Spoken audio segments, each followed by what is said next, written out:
ब्याज जा पैसा न ॾियण तां जवाबदारनि लठियूं ऐं कुहाड़ियूं हणी एसीपी अकवाण ऐं संदसि माउ खे मर्निंग करे छॾियो।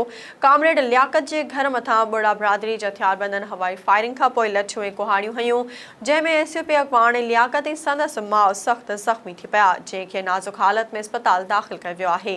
लालूरंग शहर ऐं भरपासे जे 80 ॻोठनि में बिजली जे हथरादू लोड शेडिंग ख़िलाफ़ शहरनि ऐं शागिर्दनि वज़ीर तुनियो, मेहराब चांडिया ऐं ॿियनि जी अॻवाणी में टायरनि खे बाहियूं ॾेई धरणो हयो। एहतजाज कंदड़नि सेप्को इंतज़ामिया जे आला अमलदारनि खां मुतालबो कयो त फौरी तौर बिजली जी हथरादू लोड शेडिंग ख़त्म कई वञे, ॿी सूरत में एहतजाज जो दायरो वधायो वेंदो। टंडो रहीम खान ऐं भरपासे जे मुख़्तलिफ़ इलाइक़नि में पीअण जे पाणी जो बहिरान शिदत इख़्तियार करे वियो। छिनी वाटर सप्लाई स्कीम 5 सालनि खां नाकारा हुजण सबबि हज़ारे शहरी पीअण जे साफ़ पाणी खां महरूम आहिनि, जंहिं सबबि शहरी बरसाति ऐं खॾ जो गंदो पाणी वापराइण ते मजबूर आहिनि। हितां जे शहरनि आला इख़्तियारनि खां मुतालबो कयो त मामले जो नोटिस वठी फौरी तौर नाकारा बणियल वाटर सप्लाई जी मरम्मत कराए पाणी फ़राहम कयो वञे। कढण में तालीम खाते बदीन जी लापरवाही सबबि government girls primary school Mithan Sabiro हिन जदीद दौर में भी बुनियादी सहूलतुनि खां महरूम आहे। स्कूल में वॉशरूम बिजली ऐं चौदीवारी न हुजण सबबि तालीम पिराईंदड़ शागिर्दियाणियूं सख़्त परेशान आहिनि। हितां जे सियासी समाजी धुरियुनि तालीम खाते जे आला अमलदारनि खां मुतालबो कयो त मामले जो नोटिस वठी फौरी तौर स्कूल में बुनियादी सहूलतूं फराहम कयूं वञनि त जे शागिर्दियाणियूं बहितर नमूने तालीम हासिल करे सघनि। सेवण भरिसां भानसदाबाद जे यूनियन काउंसिल वाहड़ में IBA टेस्ट पास करे टीचर बणजंदड़ नूरैन फातिमा महर जो मुबैना तौर घर मां गोलियूं लॻल लाश ते अचण वारो मामलो नओं रुख़ इख़्तियार करे वियो।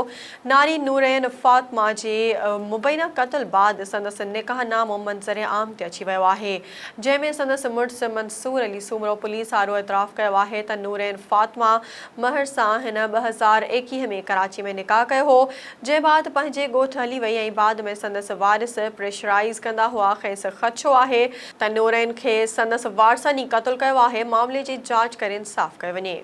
टंडवादा में अॻूणे सूबाई वज़ीर PPMPF फराज़ डेरो पारां वार्ड नंबर 10 जे मुख़्तलिफ़ इलाइक़नि जो दौरो करे तरक़ियाती कमनि जो जाइज़ो वरितो। अॻूणे सूबाई वज़ीर फराज़ डेरो जो चवणु आहे त टंडवादा में हलंदड़ तरक़ियाती स्कीमुनि खे मुकमल करण लाइ हिन इंतिज़ामिया खे फौरी हिदायतूं कयूं आहिनि। संदन कोशिश आहे त अवाम खे बहितर खां बहितर सहूलतूं फराहम कयूं वञनि। दरिया खान मरी में IBA टेस्ट पास उम्मीदवारनि इम्तियाज़ सोलंकी, इरफान चौहान ऐं ॿियनि एहतजाज कंदे चयो त DEO एजुकेशन नौशर फेरोज़ ऐं CMO जी नाअहली सबबि खेनि हिन वक़्त ताईं ऑफर ऑर्डर जारी न कया विया आहिनि, जेको अफ़सोस जोॻो अमल आहे। खुदारा फौरी तौर ऑफर ऑर्डर ॾेई संदन जाइज़ मसइला हल कया वञनि, ॿी सूरत में एहतजाज जो दायरो वधायो वेंदो। कंबर में म्यूनिसिपल कमेटी जे 50 कचनि मुलाज़िमनि पघारूं न मिलण ते ॻिचीअ में मानी टंगे अनोखो एहतजाज कयो। असलम गोपांग, तनवीर कोरी, वाजिद शेख ऐं ॿियनि म्यूनिसिपल कमेटी जे अहाते अंदरि ॻिची में सुकल मानी टंगे अनोखो एहतजाज करे नारेबाज़ी कई। एहतजाज कंदड़नि मुलाज़िमनि आला इख़्तियारनि खां मुतालबो कयो त फौरी तौर पघारूं ॾेई इंसाफ़ कयो वञे। हैदराबाद में all revenue Sindh non gazetted employees association board of revenue पारां पाक फ़ौज सां यकजहती तौर ते शहबाज़ बिल्डिंग खां कमिश्नर ऑफिस ताईं सैयद सरदार शाह, मुनवर अली सुमरो, सरफराज़ भट्टी ऐं ॿियनि जी अॻवाणी में रैली कढी वई। रैली खे ख़िताब कंदे अॻवाणनि जो चवणु हो त पाक फ़ौज जी इमारतुनि मथां हमलनि जी हू मज़म्मत कनि था। समूरी क़ौम पाक फ़ौज सां गॾु आहे। कंडियारो भरिसां छंडण पुल जी मरम्मत न कराइण ख़िलाफ़ चस्कम जे सर ते शहरनि हारून कल्होड़ो, इमदाद कलेरी, नजीब मंगरियो ऐं ॿियनि जी अॻवाणी में एहतजाजी मुज़ाहिरो करे धरणो हयो वियो। एहतजाज कंदड़ जो चवणु हो त छंडण मोरी पुल जी मरम्मत न थियण करे ज़बून हाली जो शिकार आहे, जंहिं सबबि वॾो जानी नुक़सान जो ख़दशो आहे। फौरी तौर छंडण मोरी पुल जो मरम्मती कमु करायो वञे, ॿी सूरत में एहतजाज जो दायरो वधायो वेंदो। जाती जे मुख़्तलिफ़ बस स्टॉपनि ते मुसाफ़िर ख़ाननि जी सहूलत न हुअण करे केतिराई मुसाफ़िर सख़्त गर्मी में मासूम ॿारनि सां गॾु खुलियल आसमान हेठि निटहण उस में बस जो इंतज़ारु करण ते मजबूर आहिनि। पर अफ़सोस ज़िले इंतिज़ामिया हिन वक़्त ताईं मुसाफ़िर ख़ाननि जी अॾावत जो कमु शुरू न करायो आहे। हितां जे रहवासियुनि चूंडियल नुमाइंदनि ऐं डिप्टी कमिश्नर सिजावल खां मुतालबो कयो त जल्द बस स्टॉपनि ते मुसाफ़िर ख़ाना ठहिराए वधीक परेशानी खां बचायो वञे। लाड़काणे में मोटरसाइकिल फुर कंदड़ जवाबदारनि जी गिरफ़्तारी ऐं SHO जी नाअहली ख़िलाफ़ इलाइक़े वासियुनि पुरमुतासिर यासीन चाकी ऐं सलमान अबड़ो जी अगवाणी में एहतजाजी मुज़ाहिरो करे धरणो हंयो वियो। एहतजाज कंदड़नि जो चवणु हो त पुलिस जी नाअहली सबबि शहर में बदमनी चोट चढ़ियल आहे। मामले जो नोटिस वठी फौरी तौर शहर में अमन कराए फुर थियल मोटरसाइकिल वापस कराई वञे। लाड़काणे में चैंबर ऑफ कॉमर्स ऐं वापारी यूनियन तरफ़ां शाही बाज़ार खां पाकिस्तान ज़िंदाबाद पाक फ़ौज पाइंदाबाद जे उनवान हेठि रैली कढी वई। रैली शहर जे मुख़्तलिफ़ रोड ऐं रस्तनि खां थींदे जनाबाग चौक वटि पहुती, जिते पाक फ़ौज जी हिमायत में नारेबाज़ी कई वई।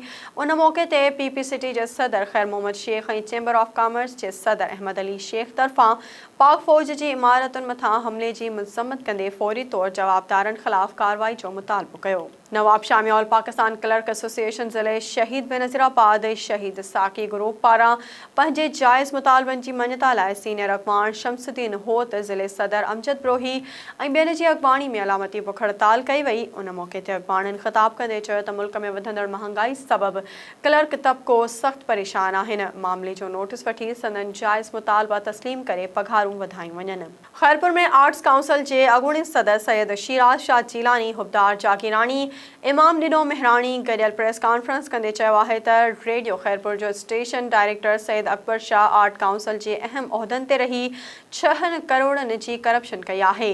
अकबर शाह सांवल गाहो लतीफ़ चांडियो एहसान शाह जी मिली भगत सां करप्शन कई आहे, जंहिं ख़िलाफ़ फौरी तौर कार्रवाई कई वञे।